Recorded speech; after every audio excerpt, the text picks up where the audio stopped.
Muy buenas tardes, hermanos. Bienvenidos a una cápsula más de instrucciones para la crianza. Y el día de hoy vamos a ver este tema tan importante del hecho de decir no. Como padres tenemos que enseñarle a nuestros hijos a decir no en algunas ocasiones. Y es lo que vamos a ver en este momento. Tarde o temprano, pues siempre nos vamos a enfrentar a situaciones difíciles en nuestra vida, hermanos. Sin embargo, pues si nos entregamos a lo que sabemos que es malo, nuestra vida se verá llena de dificultades, se verá llena de problemas. Es por eso que debemos considerar el origen de nuestros deseos. Debemos enseñar a nuestros hijos a que distingan entre lo bueno y lo malo y ser valientes para decir no, no a lo que va en contra de la voluntad de Dios y de su palabra. Después de que Pedro y Juan, hermanos, recuerdan ahí que sanara al hombre cojo, las autoridades religiosas judías se enojaron y los amenazaron para que no hablasen ni enseñasen en el nombre de Jesús. Pero ellos fueron valientes y se negaron al decir: juzgad si es justo delante de Dios, obedeced a vosotros antes que a Dios, porque no podemos dejar de decir lo que hemos visto y oído, dice en Hechos 4, 19 y 20. Esta es la valentía que Dios desea ver en cada uno de sus hijos, en cada uno de nosotros, para que podamos obedecerlo sin temor de que los demás piensen al respecto de eso. Y en vez de ser cristianos débiles, debemos mantenernos firmes en los principios de nuestro Padre Celestial. Pues esto, ¿no? Nos da en su palabra acerca de qué es lo bueno y qué es lo malo. Y podemos ver varios ejemplos de valentía. No sé si recuerdan a José ahí en Génesis 39, que pues después de que José fuera vendido como esclavo, fue comprado en Egipto por este hombre llamado Potifar, y quien después lo puso a cargo de todo lo que tenía en su casa. Sin embargo, la esposa de Potifar se sintió atraída por este hombre llamado José y trató de seducirlo varias ocasiones, pero José se negó diciendo: ¿cómo pues haría yo este grande mal y pecaría contra Dios? En el versículo 9 lo podemos ver. Y aunque se rehusó a ceder ante la tentación, pues él terminó en la cárcel, pues la esposa de su amo lo acusó falsamente de haber sido pues violada o abusada. Pero Dios usó esa situación para llevarlo a ser la persona que después, que sería el hombre después de Faraón, como del hombre de más autoridad en todo Egipto. Quedó como el segundo hombre más poderoso del mundo conocido en ese tiempo.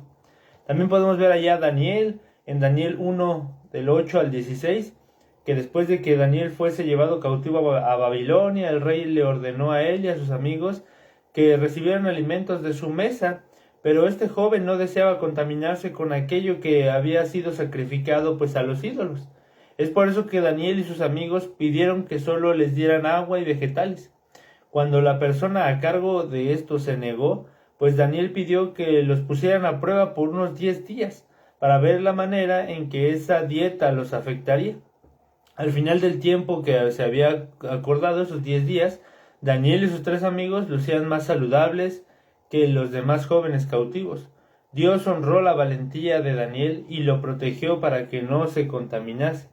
Al paso de los años podemos ver que Daniel enfrentó otro gran desafío ahí en el capítulo 6. En ese momento él era uno de los oficiales más distinguidos, razón por la cual otros oficiales pues tenían envidia de él.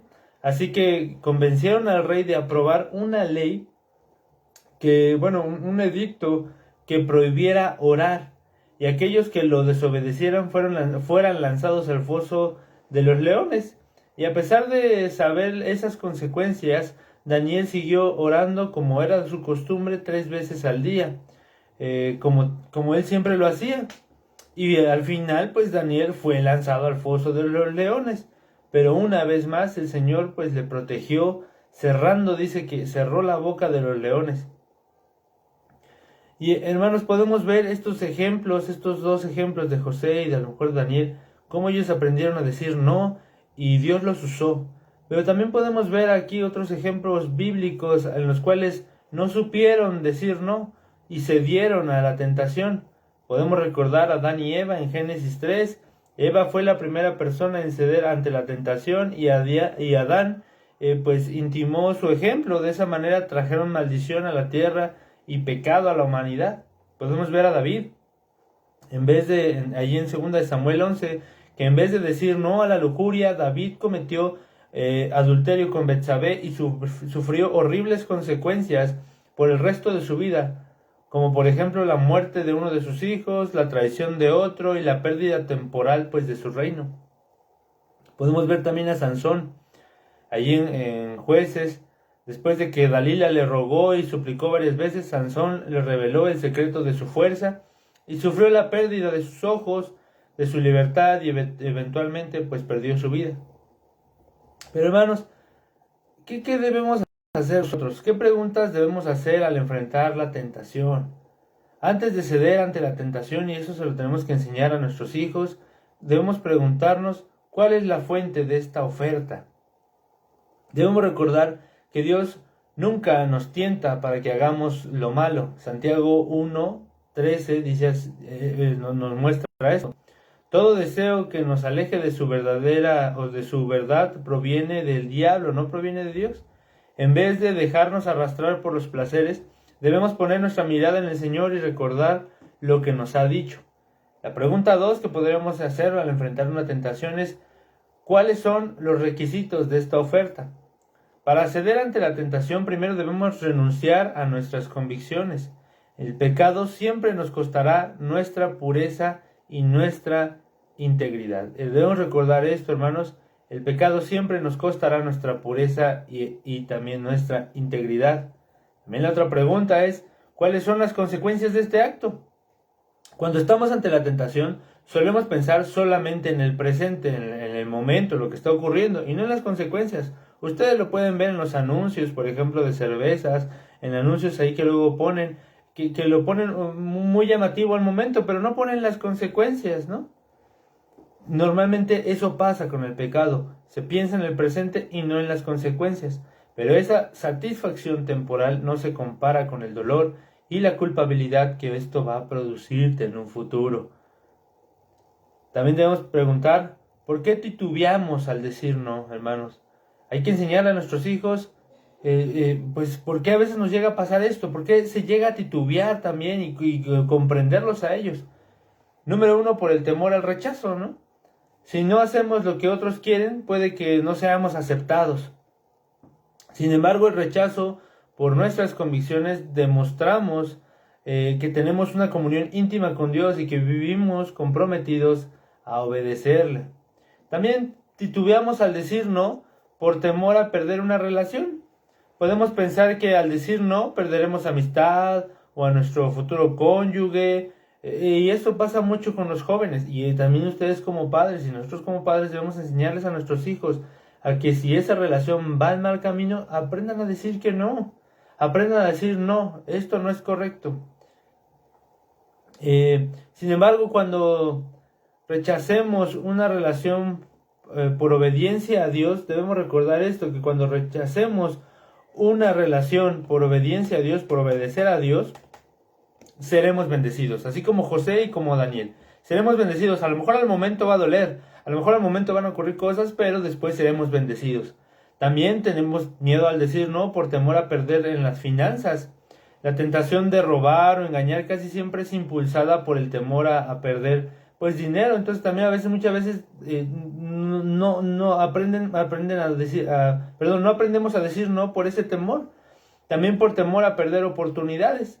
En ocasiones nos sentimos presionados a tomar decisiones con insensatez, por así decirlo, insensatas, debido al temor de perder oportunidades que no regresarán. Sin embargo, si esa oportunidad no proviene de Dios, pues traeremos resultados pues muy devastadores a nuestra vida. También por temor a perder el autoestima, podemos sentirnos tentados a seguir los valores del mundo, motivados a mejorar nuestra autoestima, sin detenernos a pensar en que esto pues hace o hemos desobedecido a Dios. Solo Él, hermanos, conoce lo que es mejor para nuestras vidas y nos guiará si le seguimos. Y por último, ya para terminar, ¿cómo decir no? Número 1, al recordar las promesas de la palabra de nuestro Dios. En Isaías 41 del 10 al 12 podemos ver ahí que pues las escrituras son nuestra mejor defensa en contra de la desobediencia. Las promesas del Señor nos ayudan a confiar en Él y a obedecerle. También, ¿cómo podemos aprender a decir que no? Meditando, bueno, pues medite en la oración y también medite en la palabra de Dios, orando y meditando en la palabra de Dios. Si nos humillamos cada día ante el Señor, leemos su palabra y le pedimos su ayuda, podemos defendernos de los ataques del enemigo, podemos estar bien alimentados. Y también pues dependiendo del Espíritu Santo que pues ya mora en nosotros. Él es quien nos fortalece para que podamos obedecerle y resistir ante la tentación, hermanos. Debemos de tomar esto muy en cuenta. Nuestros hijos necesitan decir no. Es más fácil decir sí que decir no. Muchas veces pasa esto. Están ahí las personas a tu alrededor, tus hijos están entre amigos que están empezando a fumar, a lo mejor posiblemente se encontraron con amigos que ya están empezando a tener relaciones sexuales entre ellos.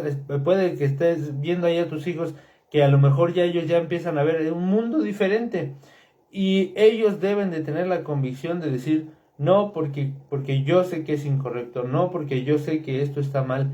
Debemos aprender a enseñarle nosotros a nuestros hijos a decir no, pero si tú y yo no decimos no, entonces ellos no van a tener el ejemplo para que puedan ellos mantenerse firmes, hermanos. Debemos recordar esto para nuestros hijos. Valentía para decir no es muy importante en nuestros tiempos actuales, hermanos, en nuestros tiempos en los cuales pues se está desviando todo esto. Espero, hermanos, que les haya servido esta pequeña cápsula. Dios les bendiga, hermanos.